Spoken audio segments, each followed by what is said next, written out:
5월은 가정의 달입니다. 5월을 가정의 달이라고 부르는 이유는 이 국가가 가정의 중요성을 일깨우고 이 건강한 가정을 만들기 위해서 이 5월을 가정의 달로 지정했다고 합니다. 또 이 5월은요, 이 계절의 여왕이라고 부르죠. 날씨가 참 좋습니다. 그래서 가족끼리 함께 여행을 떠나기에 좋은 날이라고 해서 5월을 가정의 달로 지정했습니다. 자, 5월에는 어떤 행사가 있지요? 우리가 잘 아는 5월 5일은 어린이날입니다. 이 어린이의 얼굴들이 막 밝아지는데요. 또 5월 8일은 어버이날이죠. 우리 부모님이 계시다면 꼭 만나시거나 연락하셨으면 좋겠어요. 5월 15일은 스승의 날입니다. 또 세계 가정의 날로 보냅니다. 또 21일은 부부의 날이에요. 21일이 왜 부부의 날일까요? 네, 맞아요. 2일에서 둘이 하나가 되는 날이죠. 참 성경적인 것 같습니다. 우리 라이프처치에는 4가지 비전이 있습니다. 한번 보실래요? 라이프는 우리는 생명을 가장 귀하게 여깁니다. I는요, 아이덴티티, 우리의 정체성은 그리스도인입니다. F는 패밀리, 우리는 한 가족입니다. E는 엑설사이즈, 우리는 끊임없이 영육으로 훈련합니다. 이 F를 이 패밀리라고 지은 이유도 이 개인주의와 또 물질주의가 만연되는 시대 속에 고립되어가는 이 개인과 가정을 살리기 위해서 우리는 가족 공동체를 추구합니다. 이것을 하나의 비전으로 삼았습니다. 여러분, 우리는 가족입니다. 우리는 주 안에서 한 가족입니다. 그래서 더 많이 사랑했으면 좋겠습니다. 우리 옆에 분과 이렇게 인사합시다. 더 사랑하겠습니다. 더 사랑하겠습니다. 예, 아멘. 우리는 여러 주에 걸쳐서 예수님께서 성전 안에서 시험당하시는 장면을 살펴보았습니다. 바리새인 또 사두개인 율법 교사에게 시험을 당하셨어요. 이것은 당시 성전이 얼마나 타락했는지를 알 수 있는 상황입니다. 여러분, 이 성전이 타락했다는 것은요, 그 시대적 영성이 어떤 상황인지를 알 수 있습니다. 성전이 타락하면요, 나라가 타락하고 또 백성들이 타락합니다. 우리는 매일 묵상으로 열왕기 하를 보고 있습니다.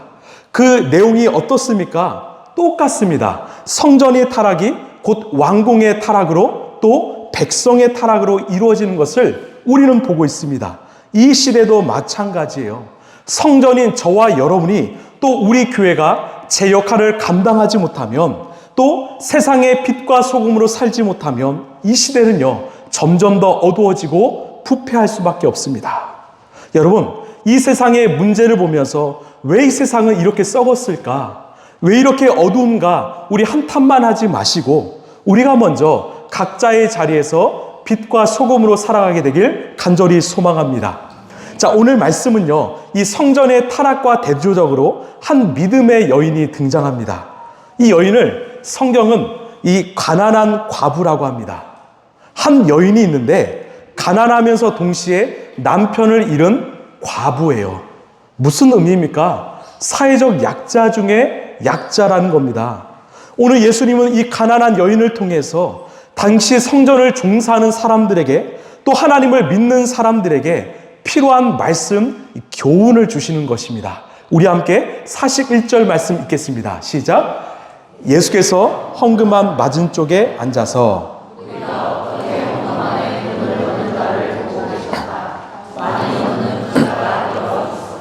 아멘. 지금 예수님이 어디 계십니까? 이 성전 안에 헌금함 맞은편에 앉아 계십니다. 그리고 사람들이 헌금을 어떻게 넣는지 보고 계셨어요. 여기서 보다의 의미는 그냥 스쳐 지나가다 그렇게 보다가 아니라 주목하다, 응시하다입니다. 지금 예수님은요, 사람들이 헌금함에 어떻게 헌금을 하는지를 계속 주목하고 계셨습니다. 응시하고 계셨습니다. 우리는 그 예수님 당시의 상황을 알아야 합니다. 당시 헌금함은요, 이 성전 안에 여인의 뜰이란 곳에 있었습니다. 이곳은 이방인은 출입할 수 없어요. 오직 유대인들만 출입할 수 있습니다. 놀라운 것은요, 여러분, 당시 성전 안에 헌금함이 몇 개 있었을까요? 몇 개 있었을까요? 무려 13개나 있었습니다. 13개 중에 9개는 성전세와 여러 제사를 위한 이 헌금을 넣는 헌금함입니다. 가령 비둘기를 사거나 양과 같은 동물을 사기 위해 넣는 헌금함이 있고요. 또 재물을 태울 나무를 사기 위한 그 헌금을 하는 헌금함도 있습니다. 또 곡식을 태울 때 필요한 향료를 사기 위한 헌금함도 있었습니다. 무려 9가지가 있었어요. 또 4개는요, 성전 보수와 성전 장식을 위한 헌금함입니다. 또 흥미로운 것은 이 헌금함을요, 나팔 모양으로 노쇠로 만들었다고 합니다. 자, 왜 노쇠로 만들었을까요? 노쇠의 특징은요, 금속과 부딪히면 큰 소리가 납니다. 당시 화폐는 모두 동전으로 되어 있지요. 그래서 동전이 많이 들어가면 들어갈수록 쩌렁쩌렁한 큰 소리가 났던 거예요. 이것은 다분히 의도적입니다. 자, 우리 41절 다시 한번 읽을까요? 시작. 예수께서 헌금함 맞은쪽에 앉아서 무리가 어떻게 헌금함에 돈을 넣는가를 보고 계셨다. 많이 넣는 부자가 여럿 있었다. 아멘. 41절을 보니까 이 많이 넣는 부자들이 여럿 있었다고 말합니다. 여기서 넣다를 헬라어로 에발론이라고 하는데 이것은 조심스럽게 고이 넣다는 뜻이 아니라 던지다라는 뜻이에요. 던져 넣다라는 뜻입니다. 여러분, 왜 부자들은 에발론, 이 헌금을 던져 넣었을까요? 이유는 하나이죠. 소리가 더 크게 나기 때문입니다. 그러면 주변 사람들이 쳐다보겠죠. 와, 저 사람 헌금 진짜 많이 하네. 부자네. 대단하네. 또요, 하나의 헌금함이 아니라 13개 헌금함을 다니면서 열심히 헌금을 던졌던 것입니다. 여러분, 이것은 누구를 향한 헌금입니까? 바로 자신을 향한 헌금이었습니다. 결국 헌금의 목적이 하나님께 감사함으로 드리는 것이 아니라 자기 과시를 위한 수단으로 전락했던 거예요. 이것은 신앙생활이 아니라 종교생활입니다. 여러분, 이 신앙생활과 종교생활의 차이가 뭔지 아십니까? 신앙생활은 하나님 중심이에요. 하나님의 뜻에 내가 순종하는 것입니다. 종교생활은요, 나 중심이에요. 나를 위해서 하나님을 이용하는 것이죠. 그래서 우리가 신앙생활을 하면 할수록 우리의 삶에 변화가 있습니다. 성장이 있어요. 기쁨이 있어요. 감사가 있어요. 생명이 있어요. 왜? 날마다 하나님이 내게 주신 은혜가 가득하기 때문이에요. 이게 신앙생활입니다. 그러나 우리가 종교생활을 하면 할수록 힘듭니다. 피곤합니다. 지칩니다. 또요, 서로 경쟁해요. 비교해요. 싸워요. 결국 내 에너지를 소비함으로써 영적 목마름을 경험합니다. 여러분, 우리는 어떠합니까? 우리는 신앙생활하고 있습니까? 아니면 종교생활하고 있습니까? 지금 부자들이 하는 헌금행위는 전형적인 종교생활입니다. 누가 부자인가? 누가 더 많이 헌금을 하는가? 이것은 사람들에게 인정받기 위해서 하는 행동입니다. 여러분, 이런 헌금 생활에 감사가 있을까요? 기쁨이 있을까요? 우리도 마찬가지예요. 우리도 종교 생활이 아니라 신앙 생활하길 바랍니다. 이 C.S. 루이스가 이런 말을 했는데요. 종교는 인간이 하나님을 찾아가는 노력이지만 신앙은 하나님이 인간을 찾아오신 사건에 대한 반응이다. 다시요. 종교는 인간이 하나님을 찾아가는 노력이지만 신앙은 하나님이 인간을 찾아오신 사건에 대한 반응이다라는 거예요. 신앙은 하나님이 먼저 우리를 찾아오셨기 때문에 그 은혜에 우리가 반응하라는 것입니다. 선 하나님의 일하심 후 우리 인간의 반응이지요. 선 하나님의 은혜에 감사해서 후 우리가 하나님을 예배하고 찬양하고 또 헌금을 할 수 있는 것입니다. 그렇기 때문에 신앙생활에는요, 이 기쁨과 감사가 있어요. 왜? 우리의 노력이 아니라 하나님의 일하심에 대한 우리의 반응, 고백이기 때문입니다. 여러분, 우리 신앙생활에 혹시 매너리즘이 찾아왔다면, 어떤 정체가 찾아왔다면 먼저 하나님이 내게 베풀어 주신 은혜를 곰곰이 생각해 보시길 바랍니다. 날마다 하나님이 주신 그 감사를 곰곰이 한번 생각해 보시길 바랍니다. 이 누가복음 17장을 보면 10 나병 환자에 대한 이야기가 나옵니다. 여러분, 나병 환자는 어떤 존재였을까요? 율법에 의하면 나병 환자는 부정한 사람들이에요. 당시 사람들은 나병에 걸렸다, 하나님께 저주를 받았다. 그래서 그 사람을 싫어했습니다. 기피했습니다. 심지어 성전 안에도 들어올 수 없었습니다. 그들은요, 가족들에게 버림받고요, 사람들에게 버림받고 이웃들에게 버림받았습니다. 결국 마을에서 쫓겨나서 자신들만의 공동체를 이루며 살았습니다. 결국 나병 환자는요, 이 사회적 사망 선고를 받은 자요, 모두에게 버림받았습니다. 다 잃어버렸습니다. 소망이 없어요. 삶의 절망만 가득합니다. 그런데 하루는 예수님께서 자신들의 마을에 지나가신다는 소식을 들었습니다. 예수님이란 분이 계시는데 그분을 만나면 나의 병이 다 고침받을 수 있대. 그런데요, 그 예수님이 저 멀리서 지나가십니다. 그 순간 그들이 간절한 마음으로 외쳤는데요, 우리 누가복음 17장 12, 13절입니다. 시작. 예수께서 어떤 마을에 들어가시다가 나병 환자 10사람을 만나셨다. 그들은 멀찍이 멈추어 서서 소리를 높여 말하였다. 예수 선생님, 우리를 불쌍히 여겨 주십시오. 아멘. 예수 선생님, 우리를 불쌍히 여겨 주십시오. 이 말은요, 우리의 병을 고쳐 주십시오. 이 말입니다. 예수님께서 그들의 마음을 아시고 그들을 불쌍히 여겨 주셨어요. 이렇게 말씀하셨습니다. 제사장에게 가서 너희의 몸을 보여주어라.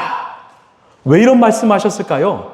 당시에 나병 환자가 완치를 받으려면 제사장의 이 선고, 이 확인이 필요했기 때문입니다.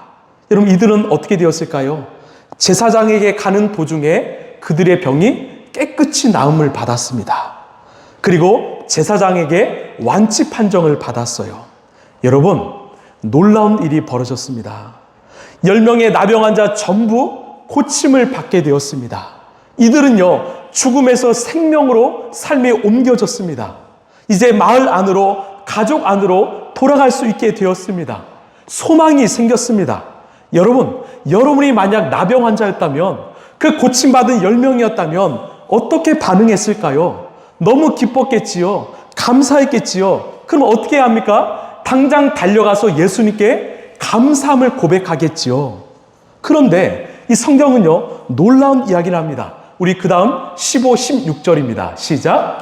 그런데 그들 가운데 한 사람은 자기의 병이 나은 것을 보고 큰 소리로 하나님께 영광을 돌리면서 되돌아와서 예수님의 발 앞에 엎드려 감사를 드렸다.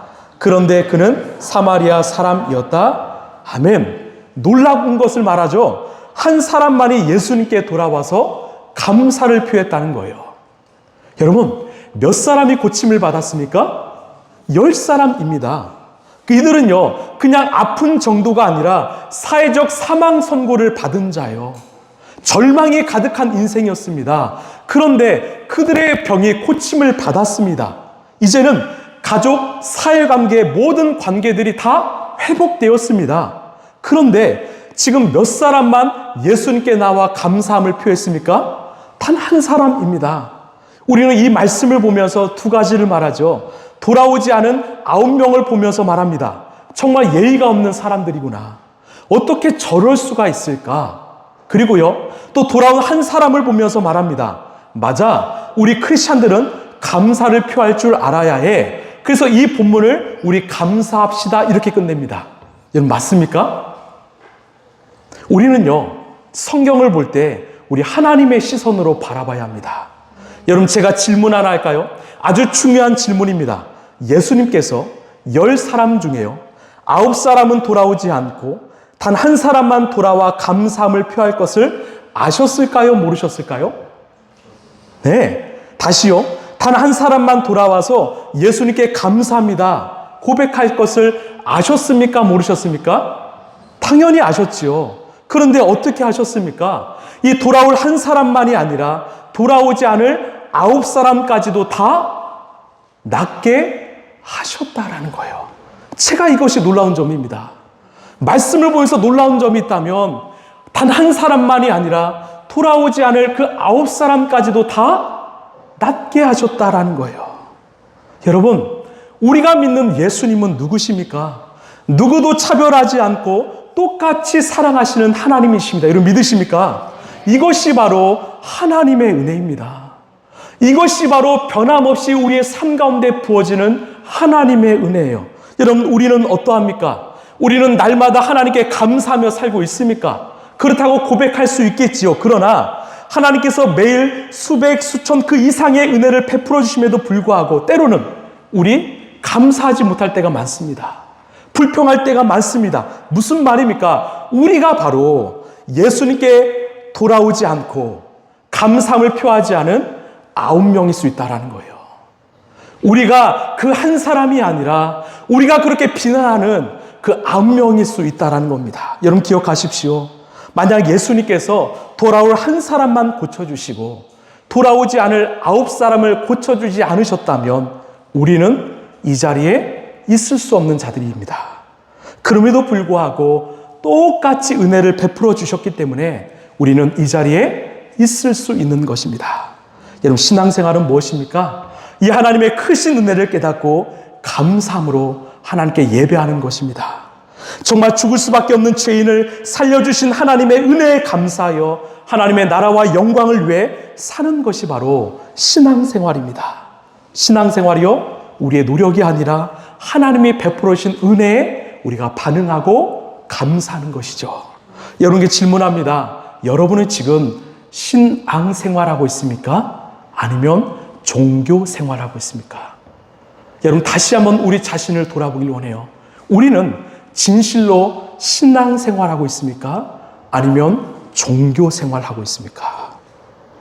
당시 부자들은 전형적인 종교인들이었습니다. 이 부자들은 당시 바리새인, 사두개인, 율법학자들을 지칭했습니다. 우리 38절에서 40절입니다. 시작! 예수께서 가르치시면서 이렇게 말씀하셨다.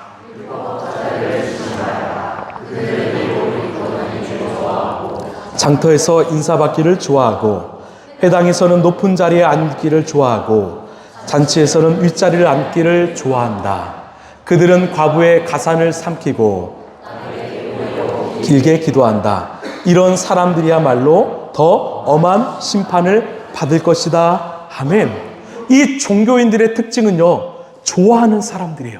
무엇을 좋아합니까? 사람들에게 주목받기를 좋아하고요, 인정받기를 좋아하고 칭찬받기를 좋아합니다. 여러분, 하나님이 우리를 지으신 첫 번째 목적은 바로 하나님께 영광입니다.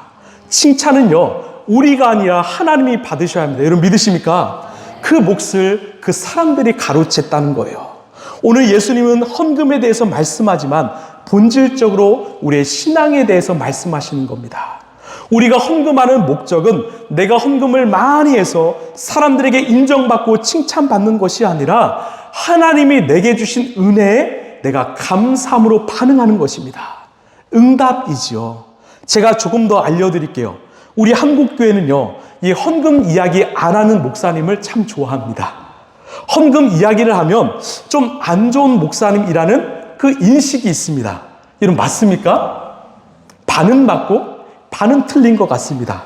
오히려 안 좋은 목사님은요, 왜 헌금을 해야 하는지 이 바른 방향을 가르쳐주지 않는 목사님이에요. 더 나아가서 왜곡된 방향으로 이 기복적으로 헌금을 하라고 가르치는 목사님들이겠죠.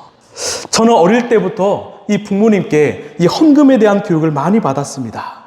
용돈을 받거나 또 누군가에게 돈을 받으면 꼭 10의 1은 따로 떼어내게 하셨습니다. 누리야, 그것은 네 거 아니야. 하나님의 것이고 또 이웃의 것들이야. 그리고 주일마다 작은 액수라도 꼭 헌금을 하게 하셨습니다. 왜요? 우리에게 정말 중요하고 필요한 신앙의 영역이 있다면 이 헌금 생활이기 때문입니다. 이 헌금 생활을 통해서 우리의 신앙이요, 한 단계 더 성장할 수 있기 때문이죠. 제가 좀 정리해 보았습니다. 이 헌금을 해야 하는 이유는요, 첫 번째는 감사와 고백의 표현입니다. 내 삶의 모든 조건이 하나님의 은혜로 이루어졌음을 인정하는 감사의 표시입니다. 자신이 가진 물질의 일부를 돌려드림으로써 그 소유가 내 것이 아니라 하나님의 것임을 인정하는 고백입니다. 두 번째는요, 이 공동체의 유지와 운영입니다. 이 현실적인 측면에서 이 헌금은 공동체를 유지하기 위한 이 물질적 기초가 됩니다. 하나는 예배당 및 시설을 관리하는 데 사용하고요. 두 번째는요, 이 사역자의 지원, 즉 공동체를 지도하는 목회자의 생계를 위해서 헌금이 필요합니다. 세 번째는요, 나눔과 사회적 책임 때문입니다. 사회적 약자를 돕는 구제와 봉사의 수단으로 사용됩니다. 이것은 기독교의 사회적 책임이죠. 그래서 우리 라이프처치는요, 지금 총 6군데를 함께 선교하고 있습니다. 마지막 4번째는요, 신앙의 훈련입니다. 우리의 탐욕을 경계하기 위해서입니다. 개인적인 훈련의 관점에서는 헌금은요, 물질 중심적인 사고에서 벗어나는 훈련입니다. 돈에 대한 집착을 내려놓고 더 가치 있는 일에 우선을 두는 훈련을 통해서 영적인 성장을 도모할 수 있습니다. 요약하자면 헌금은 단순히 돈을 내는 행위를 넘어서서 우리의 신앙과 정체성, 가치관을 정립하고 이웃과 세상을 섬기는 바로 신앙적인 행위입니다. 그래서 중요한 것은 헌금의 액수가 아니라 그것을 드리는 우리의 중심, 우리의 마음인 것입니다. 여러분, 삶에 정말 어려운 분이 계시다면요, 100원, 500원도 괜찮습니다. 정말 드리고 싶어도 드릴 수 없는 형편이 계시다면 아주 작은 것을 드려도 주님은 기쁘게 받으십니다. 왜? 주님의 마음은 우리의 중심, 마음을 향해 있기 때문이죠. 여러분 아시겠지만 저는 여러분이 낸 헌금 내역을 보지 않습니다. 개척을 시작해서 지금까지 보지 않았습니다. 왜요? 저도 인간이기 때문에 그 내역을 통해서 저도 누군가를 판단할 수 있기 때문이죠. 또 하나, 교회가 건강하다고 말로만 하면 안 되잖아요. 저희 힘들지만 매달 이 재정 보고를 합니다. 사실 저희가 힘든 게 아니라 회계를 담당하는 우리 전영공 집사님 힘드시죠. 여러분이 왜 이렇게까지 할까요? 여러분의 눈물과 땀방울이 담긴 헌금이 투명하게 잘 사용되고 있는가 함께 공유하기 위함입니다. 아마 한국교회 안에서 이 매달 이렇게 열심히 회계보고를 하는 교회는 아마 우리 라이프처치가 거의 유일하지 않을까 싶습니다. 이렇게 우리는 정직하게 건강하게 교회를 운영하려고 몸부림치고 있습니다. 그런데 우리 안에 혹시 내가 사고 싶은 거 다 사고요, 즐기고 싶은 거 다 즐기면서 내가 주님께 드릴 것이 없다? 죄송합니다. 우리의 신앙 다시 돌아보시길 바랍니다. 그것은 잘못된 신앙생활입니다. 우리 부모님들이 있다면 우리 자녀들에게 500원이라도 1000원이라도 꼭 헌금할 수 있는 훈련을 해주시길 바랍니다. 그리고 오늘 제가 말씀드린 내용을 잘 가르쳐 주시길 바랍니다. 우리 42절입니다. 시작. 그런데 가난한 과부 한 사람은 와서 냅돈 2닙 곧 한 고드란트를 넣었다 하면 이제 그 과부가 등장하죠. 이 과부가 와서 2렙돈을 넣었습니다. 렙돈은요, 당시 통용하던 유대 화폐 중에 가장 작고 가치가 낮은 단위입니다. 이 2렙돈은 노동자의 일당의 약 64분의 1에 해당했습니다. 하루 일당을 10만 원으로 가정하면 약 1,500원에서 1,600원 정도 합니다. 그런데 왜 성경은 이 2렙돈이 가장 작은 돈이라고 말할까요? 이 미시나 그 유대교 문헌을 보면 헌금할 때 2렙돈 이하로는 헌금할 수 없다는 규정이 있었습니다. 법적으로 허용된 가장 작은 헌금이 바로 이 2렙돈이었습니다. 여러분, 이 가난한 과부는요, 헌금함에 이 2렙돈을 어떻게 넣었을까요? 앞에서 부자들은 이 동전을 마치 자랑하듯이 던지듯 넣었습니다. 왜? 그래야 동전 소리가 크게 나니까, 사람들이 칭찬하고 인정하니까. 그러나 이 여인은 아마 조심스럽게 다가가서 조용히 넣었을 것입니다. 누구도 주목하지 않았을 것입니다. 주변 사람들조차 관심 주지 않았을 것입니다. 그런데 놀라운 일이 벌어졌습니다. 뭘까요? 바로 예수님께서 그 여인을 주목하신 거예요. 주목하셨다는 것은 그 여인을 인정하신 것입니다. 이것이 바로 신앙생활이죠. 여러분, 아무리 사람들이 나를 주목하고 인정한다고 한들, 그래서 내 이름이 유명해지고 알려진다고 한들, 하나님이 주목하지 않으시면, 하나님이 인정하지 않으시면 무슨 소용이 있을까요? 우리가 이 신앙생활을 하면서 찾아오는 병이 있다면 제가 좀 이렇게 표현해 봤습니다. 이 섭섭해 병입니다. 섭섭해. 인정해주지 않아 섭섭해, 알아주지 않아 섭섭해. 그런데요, 이 섭섭한 일들이 때론 상대방이 바빠서 분주해서 미처 인사하지 못하고 또 알아보지 못해서 생기는 일들이 참 많습니다. 오해에서 벌어진 일들이 많지요.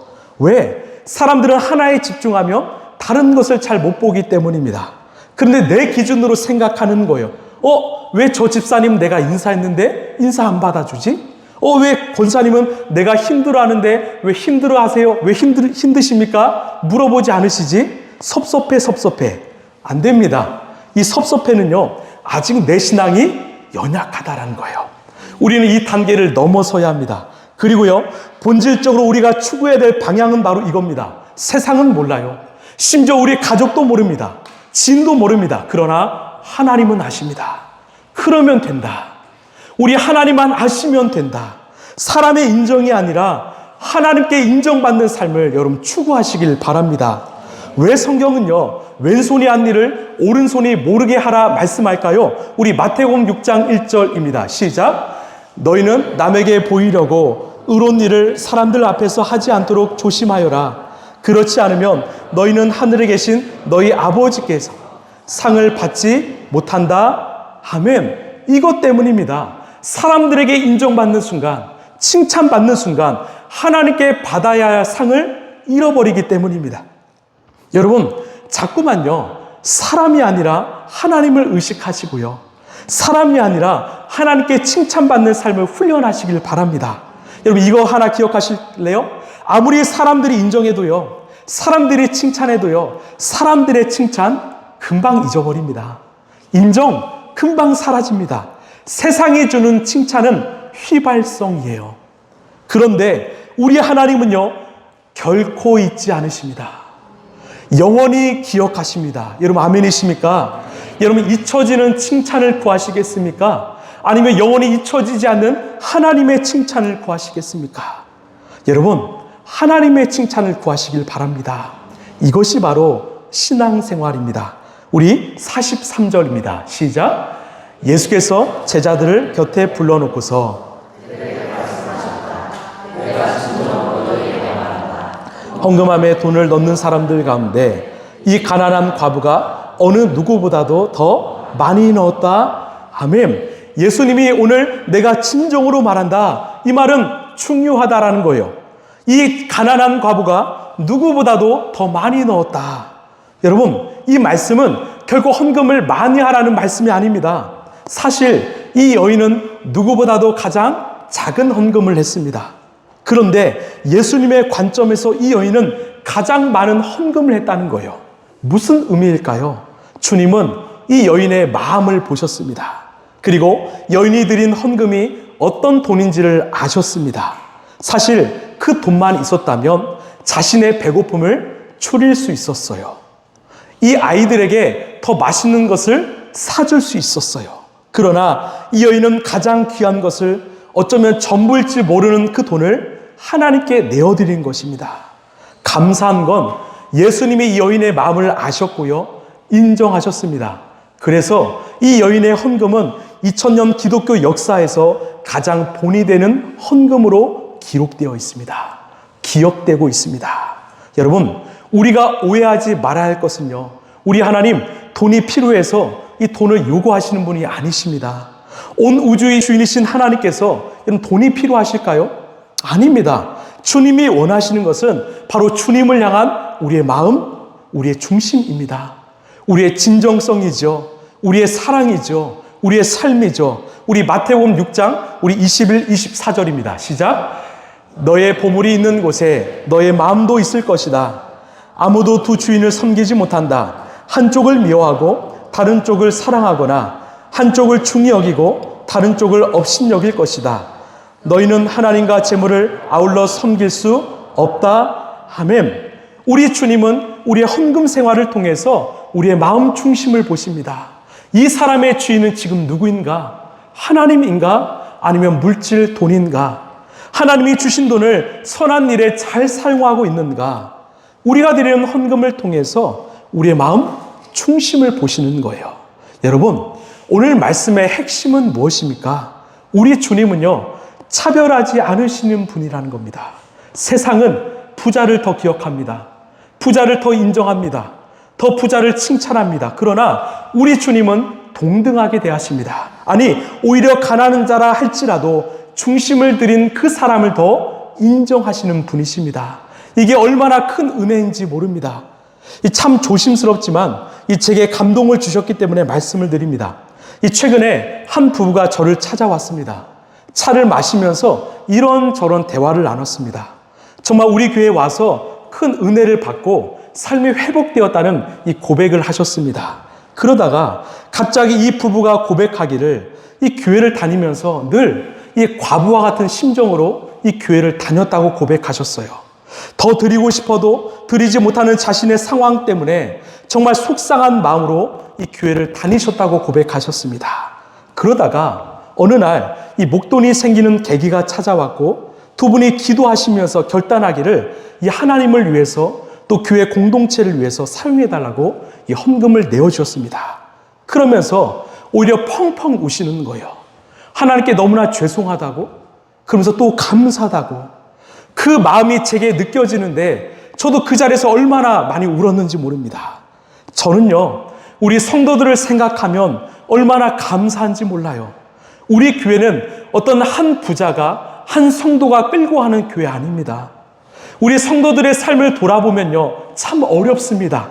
참 힘듭니다. 쉽지 않습니다. 그렇지만 오늘 두 랩돈을 드린 과부처럼 하나님을 사랑하기 때문에, 우리 공동체를 사랑하고 그 영혼을 사랑하기 때문에 진실한 마음으로 함께 섬기며 헌신하며 세워가는 그런 공동체인 것입니다. 더 드리고 싶지만 그럴 수 없어서 때론 몸으로, 때론 시간으로 헌신하는 분들도 저는 있을 거라고 생각합니다. 여러분, 이게 진짜 교회 아닐까요? 여러분, 이게 진짜 교회 아닙니까? 우리 마지막으로 44절 함께 읽겠습니다. 시작.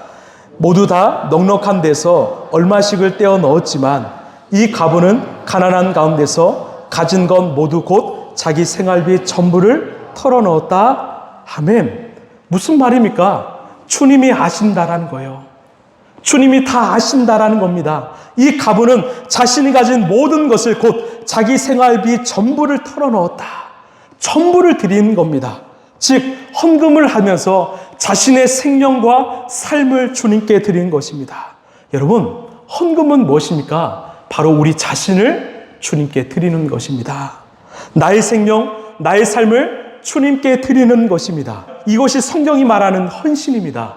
드릴 헌, 몸신이죠. 여러분, 왜 우리가 헌신할 수 있을까요? 바로 예수님께서 저와 여러분을 위해 당신의 생명을 아낌없이 헌신하셨기 때문입니다. 이것이 바로 십자가입니다. 예수님께서 십자가에 달려 죽으심으로 당신의 생명을 전부 헌신하심으로 우리에게 영원한 생명, 소망이 찾아왔습니다. 이게 복음이지요. 이 복음을 경험한 사람들은요, 이 복음을 누리고 있는 사람들은 언제든지 주님을 위하여 자신을 헌신할 수 있습니다. 왜? 내 삶은 예수님의 생명과 맞바꾼 예수님의 것이기 때문입니다. 오늘은 가정주일입니다. 이 시대의 가정은요, 점점 깨어지고 있습니다. 어떻게 해야 가정이 회복될 수 있을까요? 바로 헌신입니다. 내가 먼저 헌신하면 됩니다. 내가 먼저 나 자신을 드리면 됩니다. 그러면 가정은 살아납니다. 이 헌신의 사랑, 십자가의 사랑이 가정 안에 있는 한 우리의 가정은 결국 깨어지지 않을 것입니다.